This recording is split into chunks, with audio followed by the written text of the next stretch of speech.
Hey now, my YouTube peeps. Okay, I was just taking a shower. My hair's up, and in the shower, I got this massive hit of inspiration about food styling. Dieting is not the way to look at what we're all trying to do. You need to throw that word out the window. We all say throw the word out the window, but we don't know why we're saying throw the word out the window. I'm going to tell you why dieting makes no sense. When we head for health, we often say we want to lose weight. We're looking for weight loss. But that's not what we're looking for. That's a result of what we're looking for. What we're looking for is life gain. That's what we're trying to find. We're trying to find better mobility, quicker response times. We're looking for flexibility, energy, good sleep, mental acuity. We're looking for all of the things that make humans as optimally primed as we can possibly be. And we think to ourselves, gosh, I'm 20 pounds overweight, I'm 200 pounds overweight, I'm 2 pounds overweight, whatever. Gotta lose it because then I'm going to feel better. But you know what? It doesn't always happen that way. If it did, we wouldn't have such a recidivist percentage of people who go back and put on the same weight and then more. Well, here's the problem. When your goal is to lose weight, it is often to lose weight for an event like wedding or a reunion, class reunion, family reunion. You've got to fly somewhere and you're afraid the seatbelt isn't going to fit. All manner of different events in time that we're heading towards, and we want to knock off the weight so when this thing happens, we will feel more confident about the thing that we're doing. Here's the problem with that. The event comes and goes. You go to your daughter's wedding, you're looking hot, you pig out and drink a lot of alcohol, you have a great time, get up hungover a little bit the next day but still feeling good, and all of your former food style begins to come back in. And your former food style was just the crap that we all eat, the stuff from the grocery store.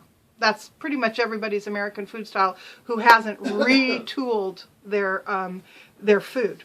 Okay, so you go back to that, and slowly the weight starts to come back on. Sometimes it comes back on fairly quickly. But because you haven't learned a new way to eat, you go back to eating what you used to eat, the way you used to eat it, and here comes the weight again.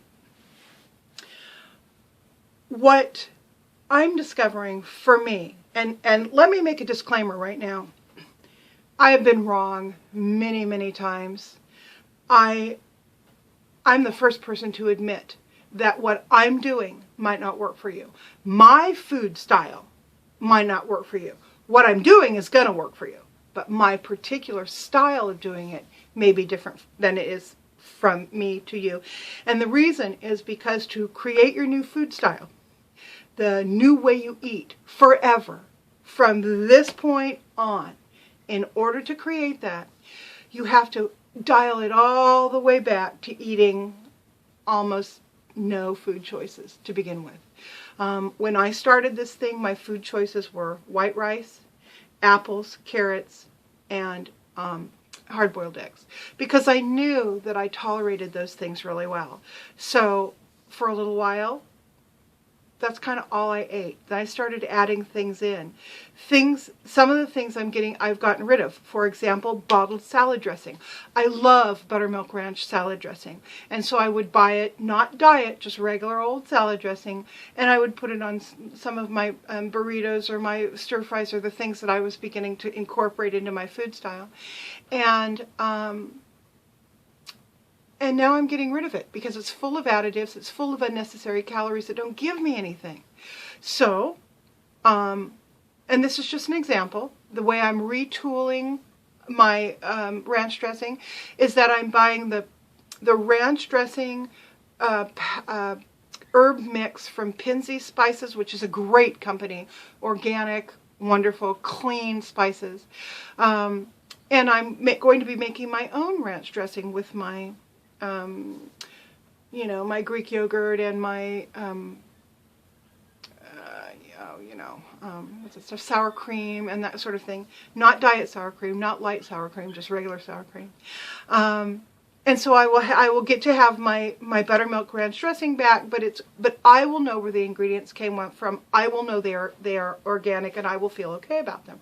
So that is one example of things that you need to retool in your food style to head for life gain with the unavoidable side effect of weight loss. Weight loss is not your goal. It is a side effect. Life gain is your goal. Now, I am preaching to the choir here with a lot of people. I know many, many, many of the people who sub to me already know this, and that's what you're doing in your life. Two of them I think of right off the bat is Jacqueline Dubois, who I don't think is a subby, but I watch her stuff enough to know that she's on board with that.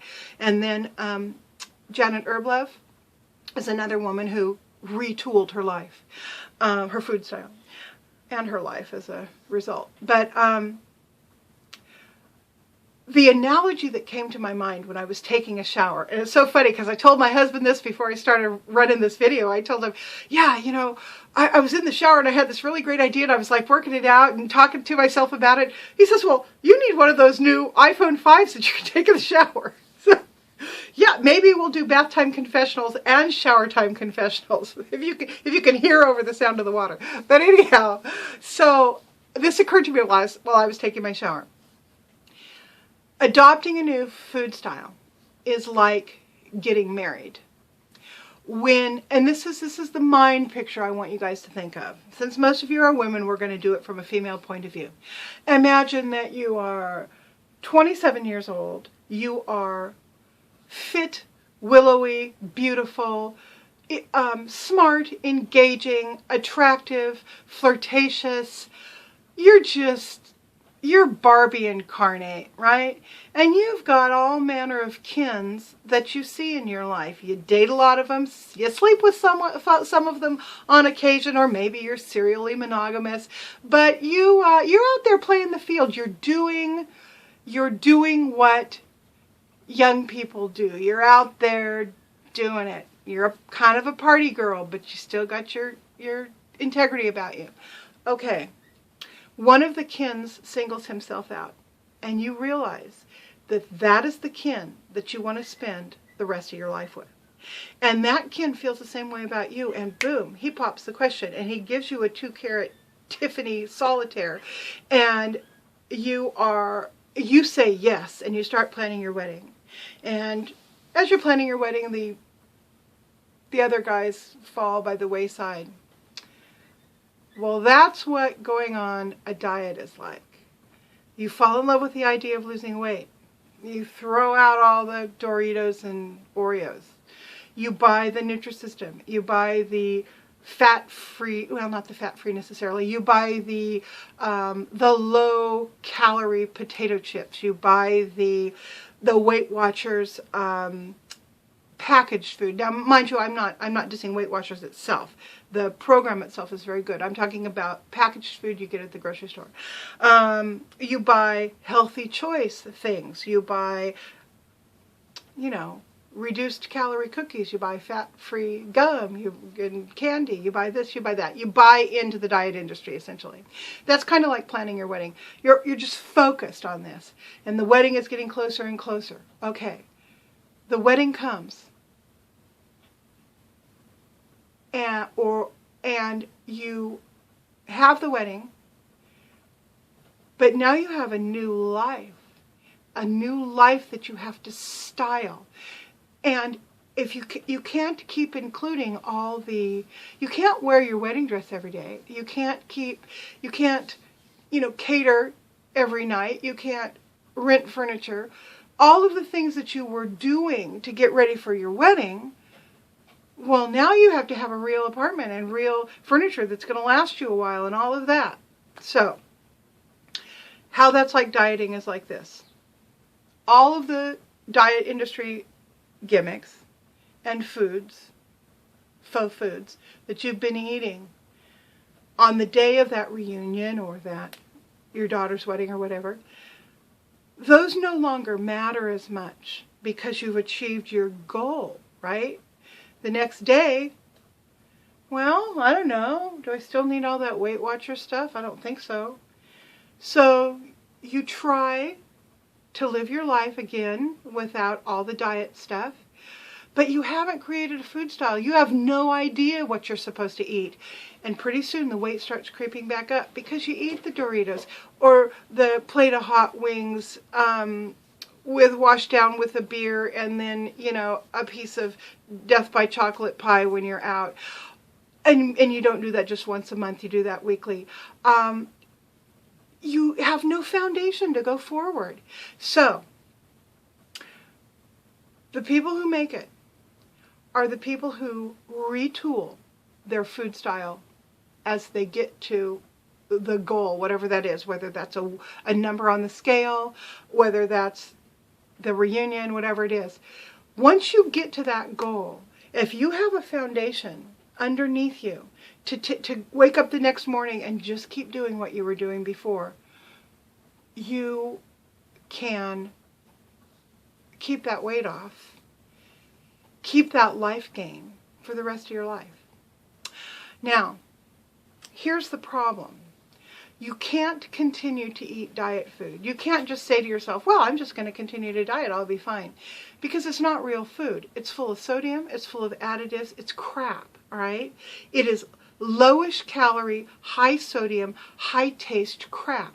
And what you need to do is reassess taste. I am no longer going to associate taste with happiness.